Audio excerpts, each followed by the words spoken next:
Welcome to the NancoVerse podcast. In today's podcast, we will be talking about a very interesting development that is taking place in India in the space of new drone technology. And more specifically, this is about the high altitude pseudo satellites. High altitude pseudo satellites, also known as HAPS, it HAPS, man, it HAPS.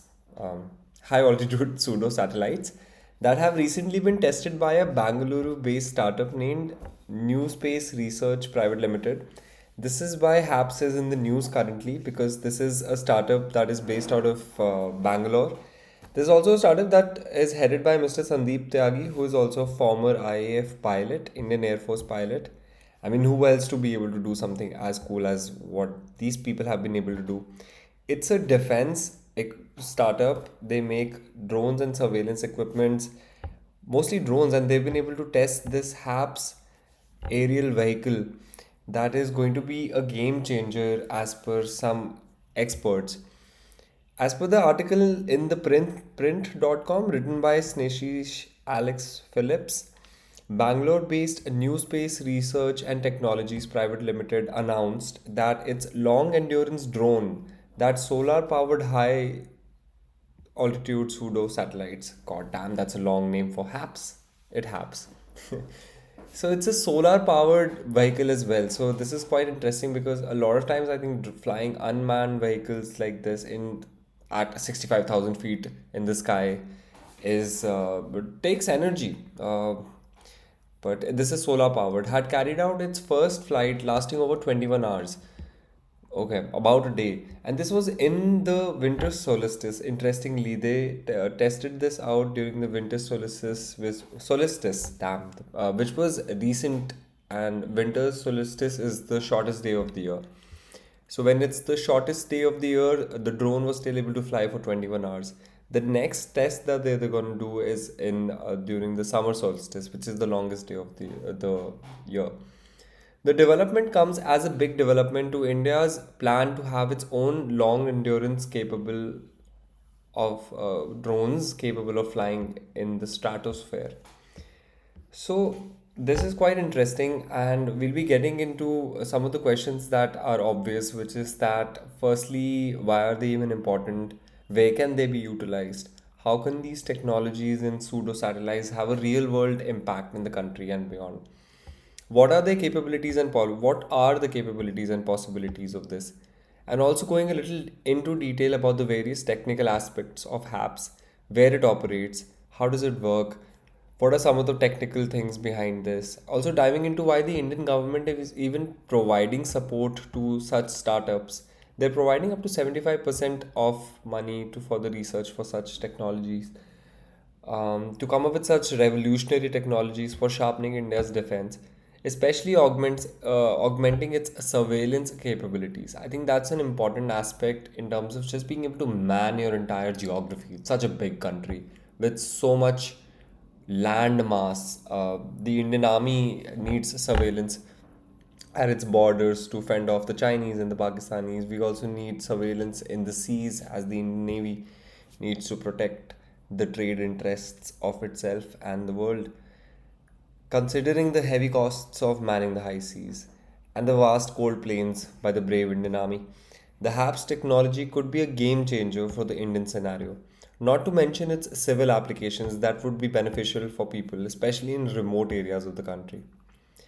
So, what was the origin of this project, which was done by this Bangalore based startup? The project is being spearheaded under the Innovation for Defense Excellence, also known as the IDEX, which is a Ministry of Defense initiative, where the Ministry of Defense is wanting to work with startups in a sense to help them achieve their prototypes, help them achieve the innovations that they're trying to do.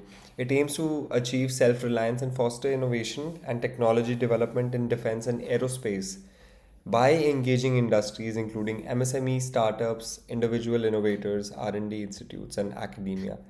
That is exactly where new space research comes in, and this is where their newfound technology, where they're able to set a record for having HAPS, a surveillance vehicle, flying for 21 hours, comes as a big development. So this project is being spearheaded under the Innovation for Defense Excellence, the IDEX initiative of the Defense Ministry. Under this, NRT has signed a contract for an initial proof of concept, NRT being New Research Technologies. NRT has signed a contract for an initial proof of concept demonstrator, which targets a solar powered flight lasting longer than 48 hours. There are 21 right now, which is in itself a record, and now they're wanting to hit it to 48. Sameer Joshi, who we discussed earlier, who is the CEO of the startup and also a former Air Force pilot, announced on Twitter that the company's prototype completed its first flight during a winter solstice trial on 22nd December. So this was in 22nd December when they were able to test this. And the winter solstice happens to be the shortest day of the year, and the next flight will take place on the 21st of June, or the summer solstice, when the sun will be at its brightest. The ghee is already starting to melt, guys. Summer is already here.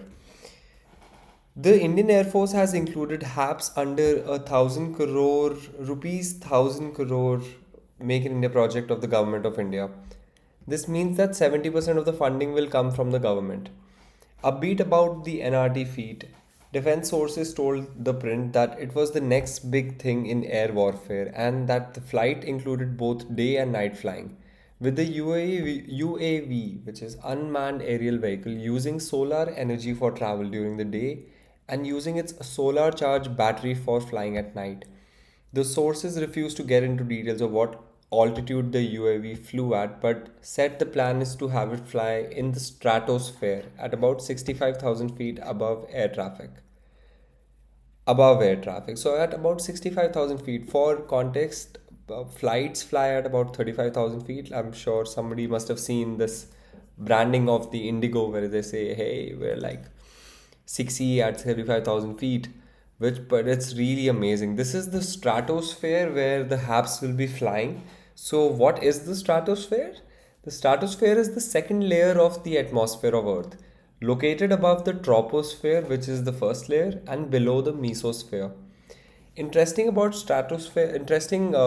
stratosphere is that within the stratosphere, it is firstly around the stratosphere is as high as 20 kilometers near the equator and around 10 kilometers at the poles.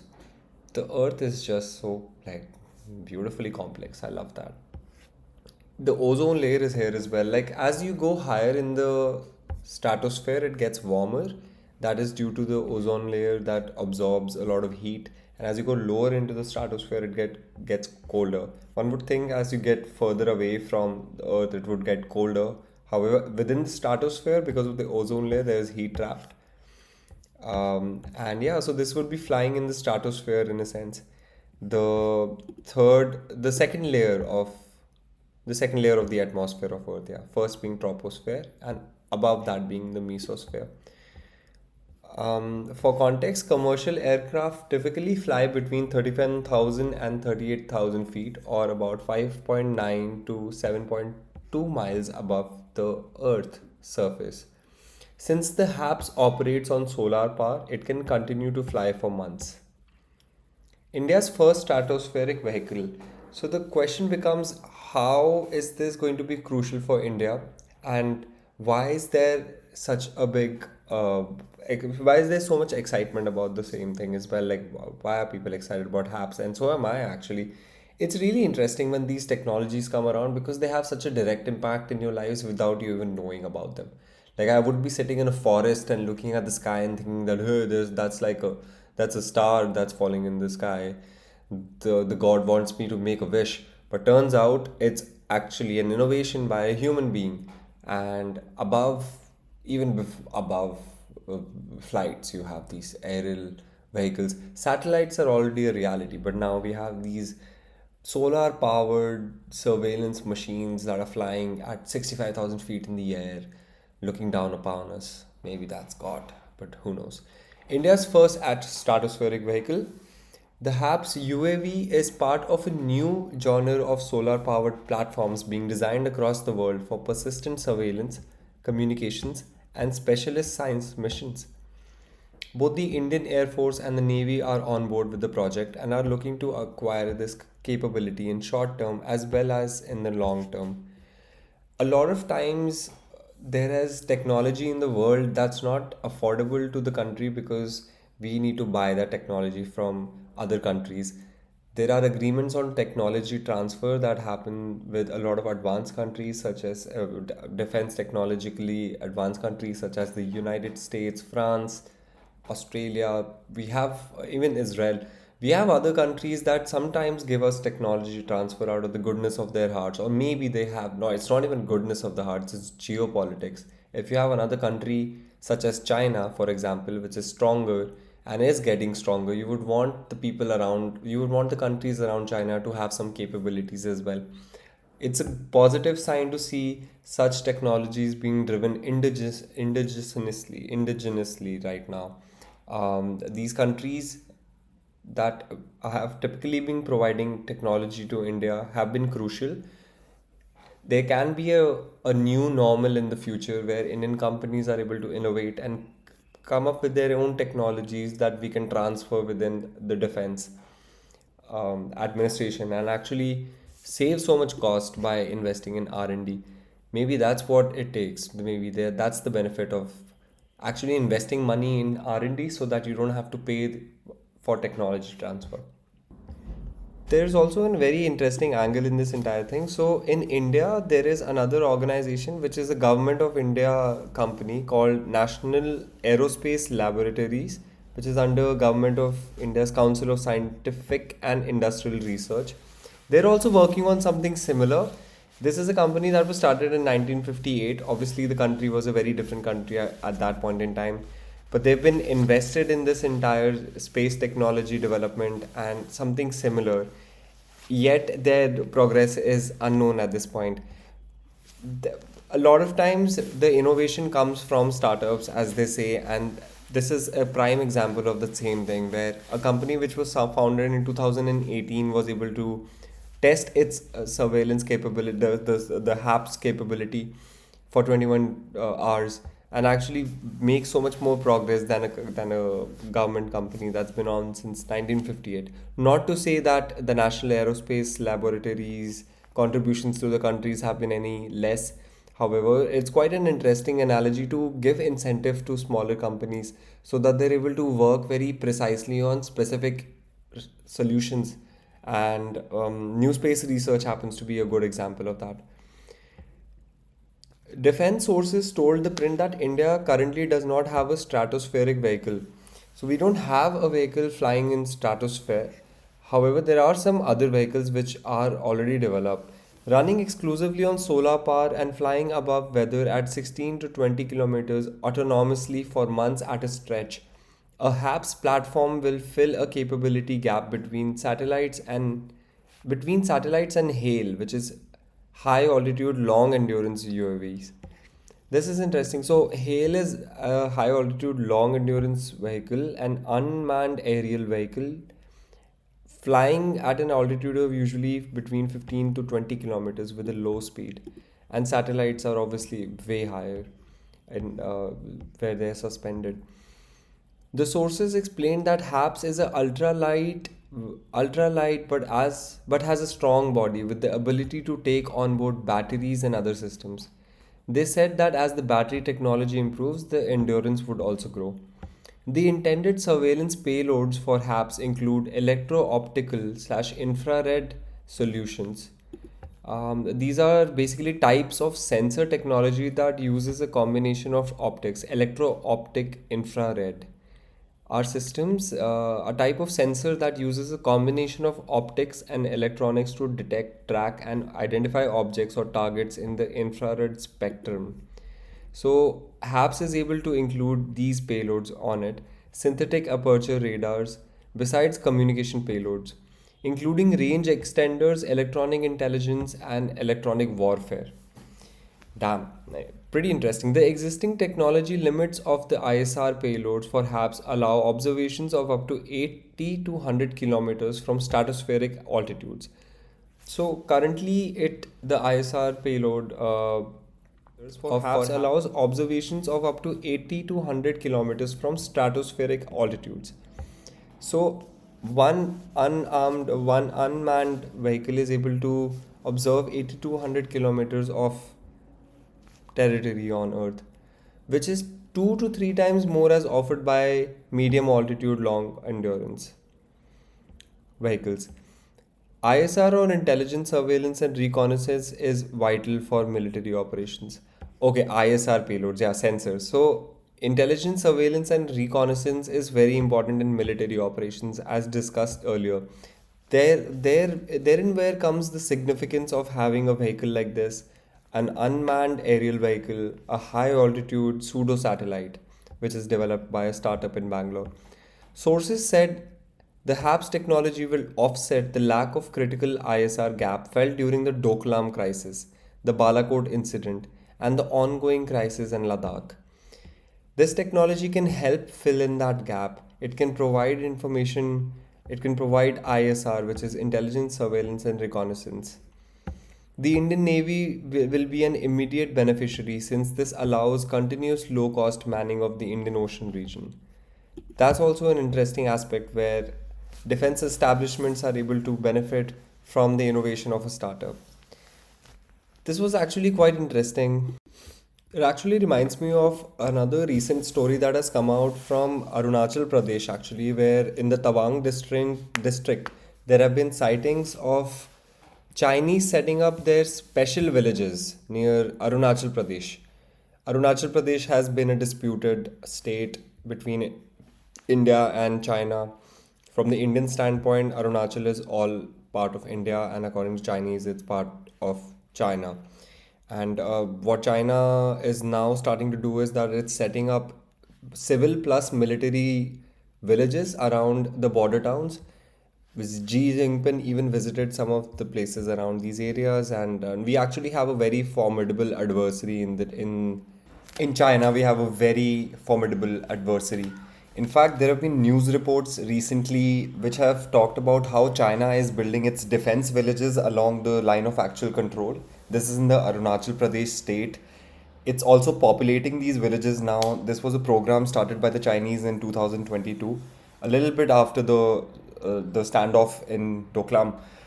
Chinese nationals have started to occupy several of their model xiaokang. It's written as Xiaokang.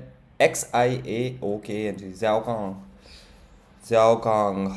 I would love to learn Chinese at some point. Like, I don't know if any of my listeners know how to speak Chinese, but it's really interesting. Like, the territorial army in the Indian army is also hiring for officers who can speak Chinese in particular, so that they're able to talk to the multi level defense meetings that keep happening between India and China, especially after what happened in Galwan.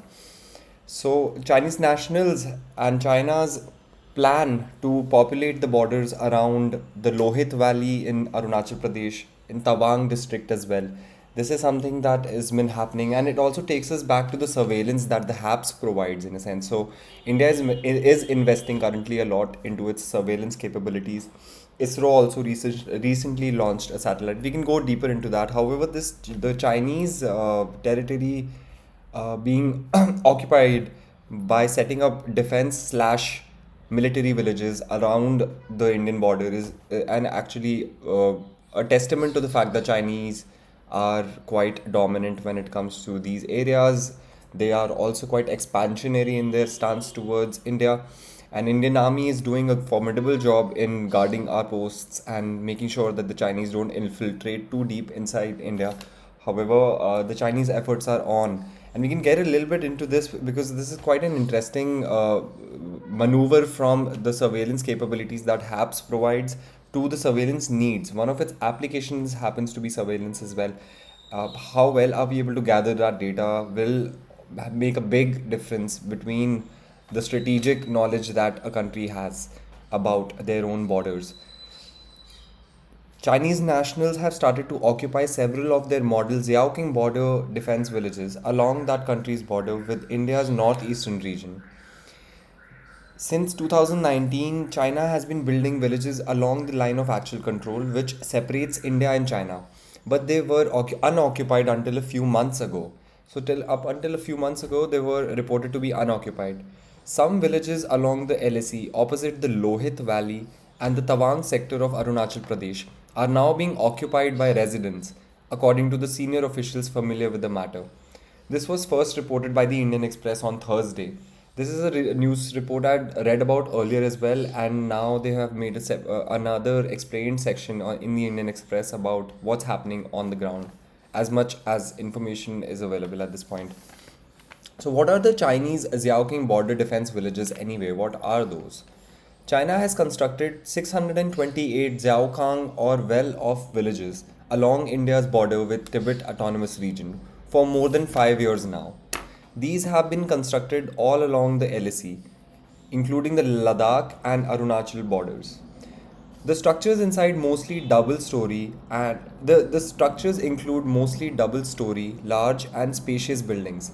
The construction for most of these planned villages has already been completed, according to officials familiar with the development. This is with the Chinese. Chinese always get it done somehow, it just seems like. They've had a new attitude towards them in this century. And villages are being built up around the border areas in India, and now they're being occupied by civilians. This changes the status quo of the entire place as well. Settlers come in and claim their land, and then after generations, the land becomes theirs in a sense. Natural justice of territory. The structures include mostly double story, large and spacious buildings. Okay. The actual purpose of these villages has remained unclear, but they are understood to be dual use infrastructure for both civil and military purposes. The Indian strategic community looks at them as a way to assert Chinese claims over certain areas along the LAC. Therefore, they have been a concern for the Indian military. The length and, at some places, location of the LSE has been a bone of contention between India and China for years. While India considers the LAC to be 3,488 kilometers long, China says it's around 2,000 kilometers, which is a discrepancy of about 1,400 kilometers. We don't have the same understanding when it comes to the borders with our country, with our neighbor. It's a neighbor that we have had many standoffs with in the past and in the recent past. What is the legal status of these villages in the Chinese system? What is happening inside China when it comes to this expansionary stance? How are they seeing it?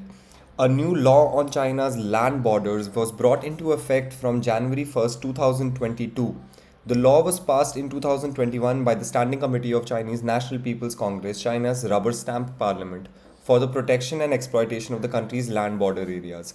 According to the China's official news agency, Xinhua, the law stipulates that the state shall take measures to strengthen border defense, support economic and social development, as well as opening up in border areas, improve public services and infrastructure in such areas, encourage and support people's life and work there, and promote coordination between border defense and social economic development in the border areas. That's the plan from the Chinese side for these border villages. Thus, this border law would appear to cover the Border Defense Villages program. How has India responded to the law? The Indian government announced the Vibrant Villages program in 2022. The Vibrant Village program is a centrally sponsored scheme which was launched on the 15th of February 2023, which is last year. This is for the comprehensive development of select villages in 46 blocks in 19 districts of abutting northern border in states of Arunachal Pradesh, Himachal Pradesh, Sikkim, Uttarakhand, and Union Territory of Ladakh.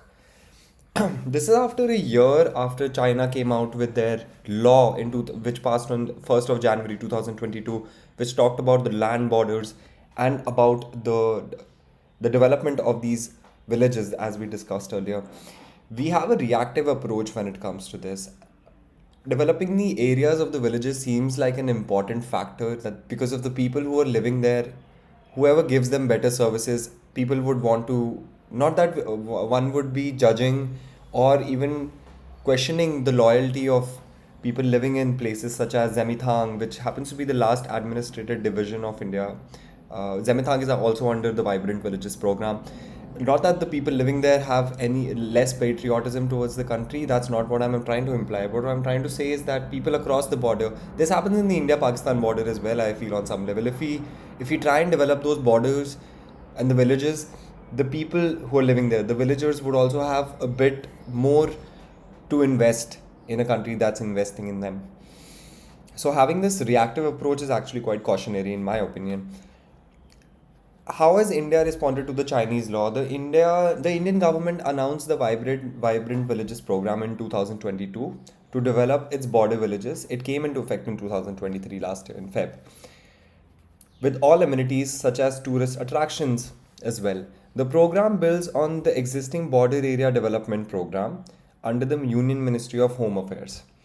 Under the program, India plans to develop 663 border villages into modern villages in the first phase.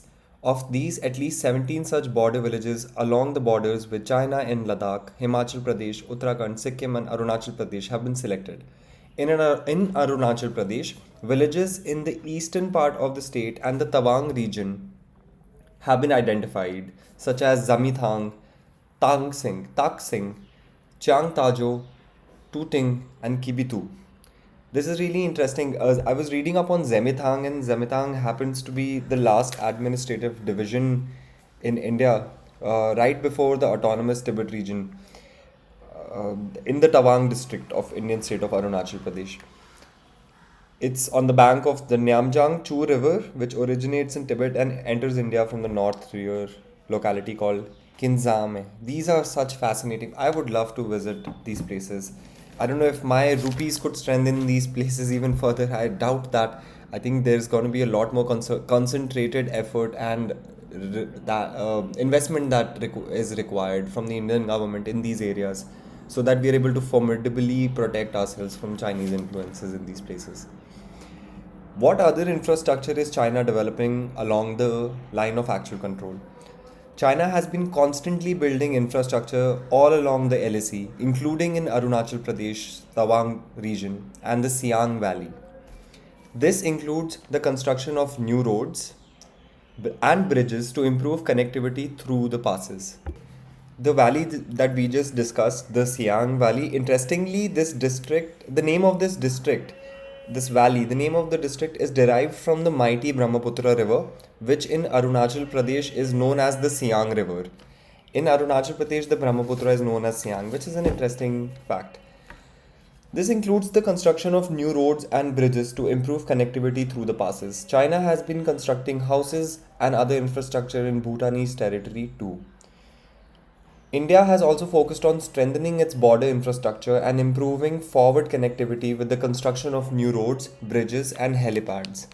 There has been a push to develop alternate routes to LAC and improve inter-valley connectivity in northeastern region. This point is actually quite important, that it's really important to improve the inter-valley connectivity and also the services that are being provided to the citizens and the military at this point in the Arunachal Pradesh state in particular as well, because it's one point of contention with the Chinese country, the Chinese administration.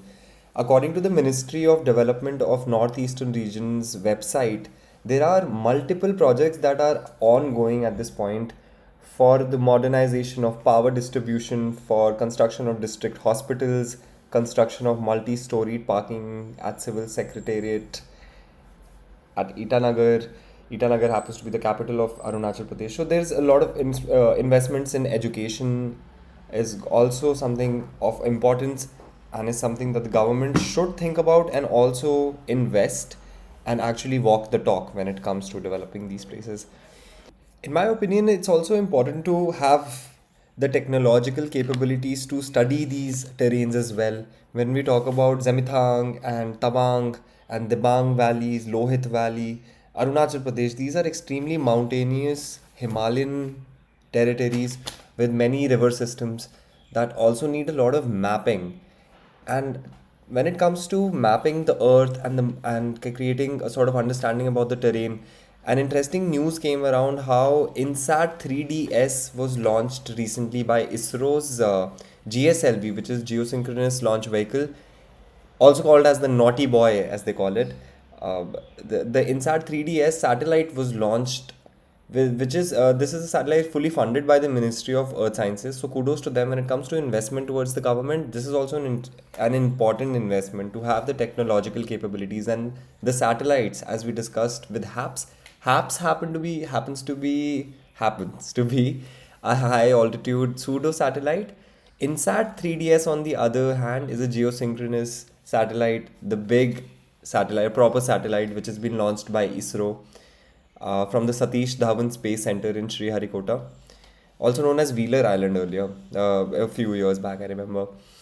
The newly launched INSAT 3DS satellite aims to enhance the monitoring of Earth's surface, atmosphere, oceans, and environment, elevate capabilities in data collection and dissemination, and satellite aided search and rescue services. The initiative looks to boost India's weather, climate, and ocean related observations and services, expanding knowledge and better disaster mitigation and preparedness in the future. This is interesting because without data, a lot of times unbacked decisions are made. Interesting things are happening. I would like to read more about the INSAT, the GSLV, and the work that ISRO is doing actually. That is something that has really fascinated me for many years. Growing up in India, seeing the amount of work that ISRO is doing and the commendable work that they're putting in when it comes to space science, launching satellites, not just for the Indian satellite requirements, they're also partnering with private players across the world and government bodies as well to launch satellites, do fantastic work. We also recently was reading a news story where they were able to bring down an old satellite, Cartosat it was called, which was used for urban planning. It was brought down by ISRO safely.